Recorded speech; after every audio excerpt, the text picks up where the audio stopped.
ঝড়ের গতিতে ধেয়ে আসছে রকস্টার। রকস্টার সিনেমার কিছু লেটেস্ট আপডেট তোমাদেরকে দিয়ে দেই, ভিডিওটা শেয়ার করবে। 35 থেকে 40 দিনের মাথায় শেষ হলো রকস্টার সিনেমার শুটিং। রকস্টার টিম শেষ 2 দিনে 17 থেকে 18 ঘন্টা টানা শুটিং করে রকস্টার সিনেমার শুটিং শেষ করেছে। এই খবরটি নিশ্চিত হওয়া গিয়েছে শাকিব খানের ব্যক্তিগত ফটোগ্রাফার জীবন শেখ এবং রকস্টার সিনেমার কস্টিউম ডিজাইনার সাফিয়া সাথীর পোস্ট থেকে। রকস্টার সিনেমাটি আর মুক্তিতে 15 থেকে 16 দিন থাকলেও এই সিনেমাটি নিয়ে সেন্সর সহ বাদবাকি যেগুলো পোস্ট প্রোডাকশনে কাজ রয়েছে, এটা নিয়ে কোনো সন্দেহ নেই, সব কিছুই ঠিক মতো হবে।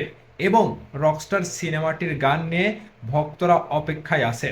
আগামী 2-1 দিনের মধ্যে এই গানটি প্রকাশ হতে পারে বলে জানা যাচ্ছে।